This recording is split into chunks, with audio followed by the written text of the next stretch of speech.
상가 건물 매매 계약서 특약 한 줄로 억대 세금을 막을 수 있습니다.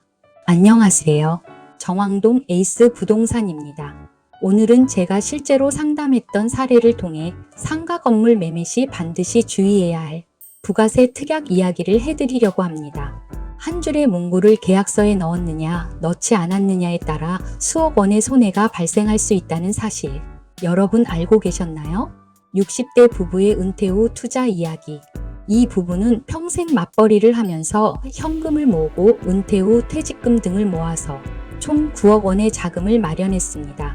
이 돈으로 정왕동에 있는 5층짜리 상가 건물을 18억 원에 매입했고 부족한 자금은 보증금과 융자 8억 원 대출을 활용 매입해드렸습니다.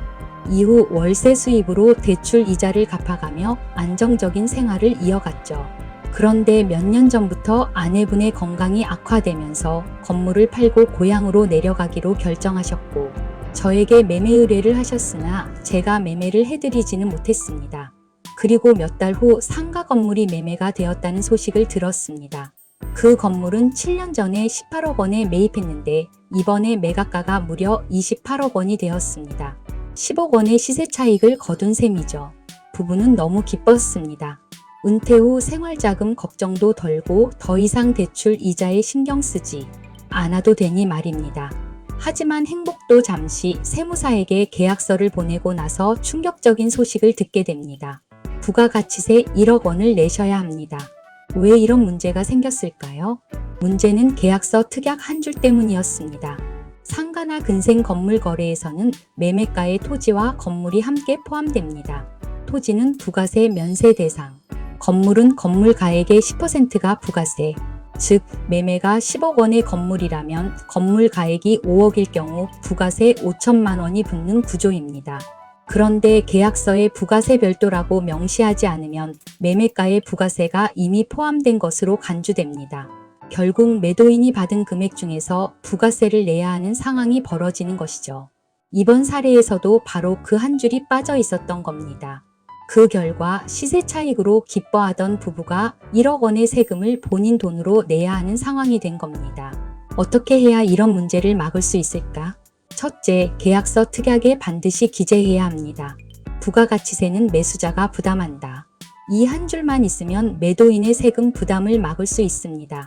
둘째, 매수인 입장에서는 부가세가 부담스럽겠지만 사업자 등록을 통해 환급이 가능합니다. 단, 간이과세자가 아니라 일반 과세자로 등록해야 합니다.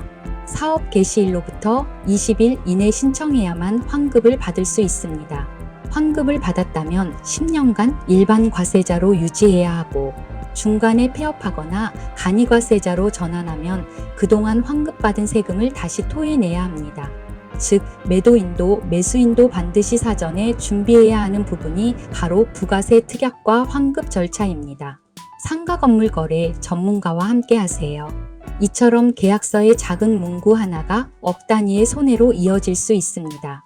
상가 건물이나 근생 건물을 거래하실 때는 반드시 부가세 특약을 확인하시고 매도 매수자 모두의 권리가 보호될 수 있도록 준비하셔야 합니다.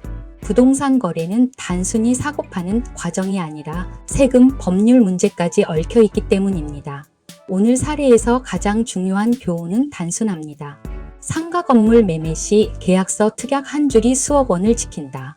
여러분도 앞으로 상가나 근생 건물을 매매할 일이 있다면 꼭 기억하세요. 부가세는 매수자가 부담한다는 문구 반드시 넣으셔야 합니다.